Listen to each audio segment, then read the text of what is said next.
saya berperan sebagai Ken Arok. Perkenalkan, nama saya Adinda Damayanti, absen 5 sebagai Logawi. Perkenalkan, nama saya Dina Minhamul Maula, nomor absen 7, berperan sebagai Tunggul Ametung. Perkenalkan, nama saya Fatria Nursiastia, absen 11, saya berperan sebagai Putri. Perkenalkan, nama saya Selaris Lestari, absen 28, berperan sebagai prajurit dan Anu Sapati sebagai anak Ken Dedes dan Tunggal Ametung. Perkenalkan, nama saya Novarika Yensa Syafira, nomor absen 21 sebagai Ken Dedes. Perkenalkan, nama saya Hawa Anamba, nomor 12, saya berperan sebagai Kebo Ijo dan Tohjaya, anak dari Ken Dedes dan Ken Arok. Dikisahkan oleh R. Titono dalam bukunya yang bertajuk Pararaton 1965. Ken Arok adalah anak dari seorang pejabat daerah di era kekuasaan Kerajaan Kediri. Namun, Ken Arok justru tumbuh sebagai sosok berandal yang gemar berjudi dan kerap melakukan aksi perampokan. Hingga akhirnya Ken Arok bertemu dengan seorang Brahmana yang konon datang dari India bernama Logawe. Brahmana ini sedang mencari orang yang diyakininya sebagai utusan Dewa Wisnu di tanah Jawa.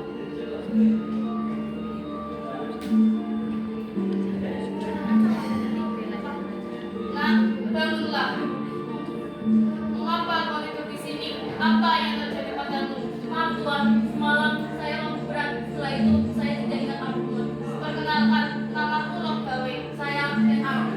Lebih baik kau masuk ke rumahmu dulu, nak. Baiklah. Mereka berdua berjalan memasuki rumah Logawe.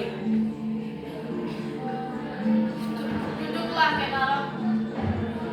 Aku ingin menyampaikan sesuatu padamu. Perihal apa Tuan? Aku sering mendengar namamu bahwa engkau adalah pemuda yang gagah berani. Namun, aku pula sering mendengar sifat burukmu. Jikalau engkau mau berubah, aku siap membantumu. Aku memiliki tempat yang baik untukmu. Di manakah itu? Tempat itu Tuan? Di tempat itu, engkau akan mengabdi kepada Patria Tunggul Ametung, pemimpin daerah Bungapel. Dia sedang mencari pengawal pribadi, dan aku sangat yakin kau pasti akan diterima. Logawe mengajak Ken Arok ke Tumapel untuk diperkenalkan kepada Tunggul Ametung.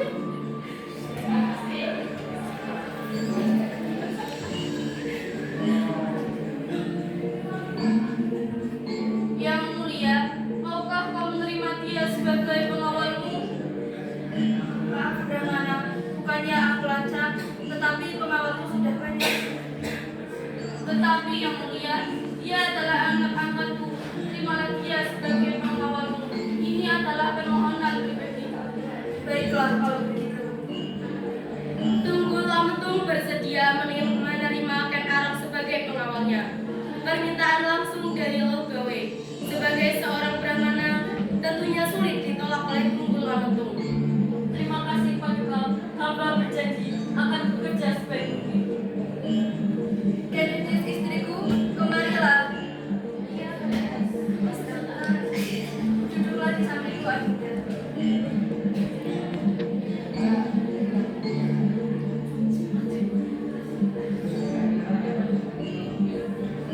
Ken Arok, perkenalkan ini istriku Ken Dedes.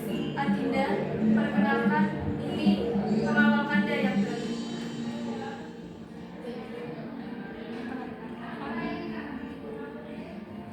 Kemudian Ken Arok pun bermonolog. Kau benar-benar cantik Ken Dedes. Ken Arok terpesona dengan kecantikan dan pesona Ken Dedes. Pada saat di kamarnya, Ken Arok selalu memandangi foto Ken Dedes seperti kebanyakan orang yang sedang jatuh cinta. Ken Arok pun ingin mencurahkan isi hatinya kepada orang yang mungkin mau mendengarkan curhatannya tentang Ken Dedes.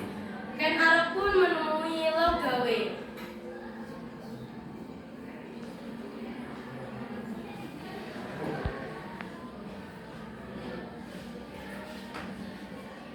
Paman, belakangan ini aku sering sekali memperhatikan Ken Dedes.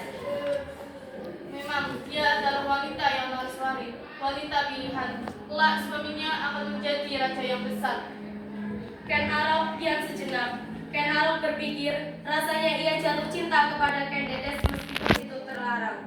Jalan satu-satunya adalah dengan membunuh atasannya sendiri, yakni Tunggul Amtu. Sepertinya aku jatuh cinta padanya. Bagaimana aku bisa mendapatkan Ken Dedes? Apakah aku harus membunuh Tunggul Amtu? Aku memang meramalmu menjadi seorang raja, tetapi tidak dengan cara ini, Ken Arok. Namun, kehendak Ken Arok sudah bulat. Wanita pujaan dan tahta kekuasaan akan segera diperolehnya. Dalam Aku ini tampan, gagah dan pesona. Seharusnya aku yang duduk bersama Ken Dedes untuk memimpin Tumapel ini. Bukan tuanmu yang lemah itu. Mengantar laporan pemerintah ke mana saja, dia tak mampu. Aku yang melakukannya. Seharusnya aku yang menjadi dia. Sebaiknya dia mati saja. Ya, itu dia. Sebaiknya dia mati saja. Hahaha.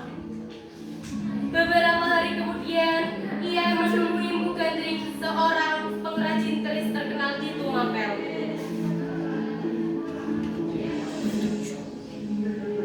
Buatkan aku sebuah keris mantragunan. Baiklah anak muda, akan membuatkan kau bersakti di jalan raya. Namun mungkin waktunya agak lama. Masa kaya anak muda baru kau mati. Baiklah. 3 bulan kemudian, tapi keris sakti tak kunjung jadi. Ken Arok pun gelisah tak sabar.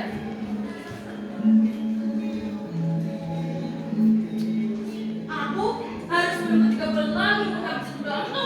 Oh tidak, itu terlalu lama. Bagaimana kerisku? Tidak, itu terlalu lama. Aku tidak sabar untuk mengambilnya. Tapi anak muda, keris ini belum sempurna. Sempurna atau tidak, aku ingin keris itu sekarang.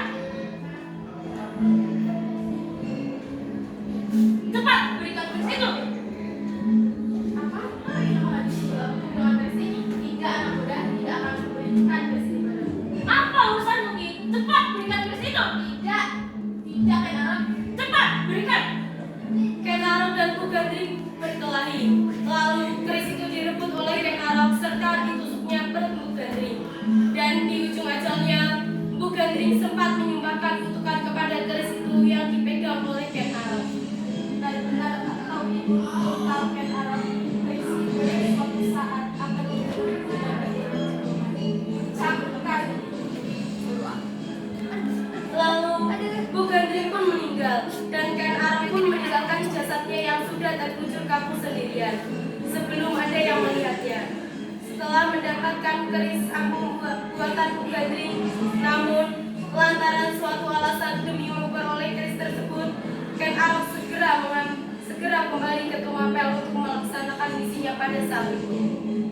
Hei Kebo Hijau, lihatlah, aku punya senjata baru. Wah, bagus sekali. Aku sangat suka. Bolehkah aku meminjamnya?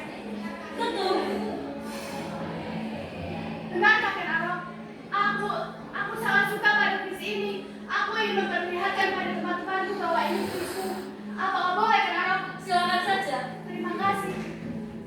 Lalu Kebo Hijau pun memamerkan keris itu ke seluruh desa, bahkan ke bagian di istana.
melepaskan diri dari kerajaan Kediri dan berkembang menjadi kerajaan yang dikenal dengan nama Singosari.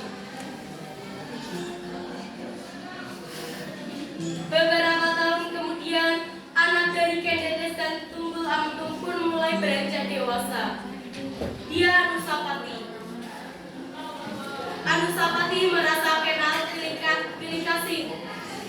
Ken Arok lebih menyayangi adiknya Tohjaya. Wait dia gantian.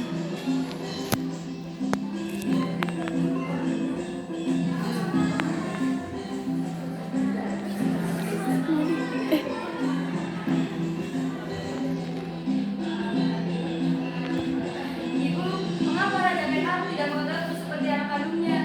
Ketika ibu mengatakanku, Ken Arok yang telah membunuh ayahmu, Tunggul Ampung, ibu melihatnya langsung. Aku akan membalaskan dendam ayahku.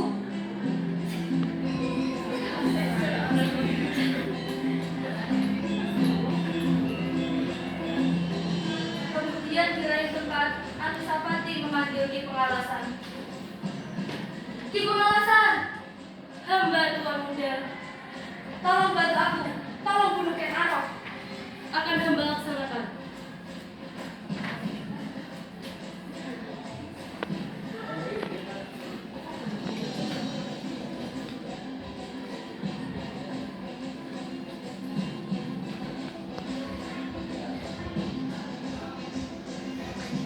Dengan menggunakan keris Gantri, Ki Pengalasan berhasil membunuh Ken Arok dan kutukan itu terpenuhi. Namun, Tohjaya tidak sengaja melihat pembunuhan tersebut.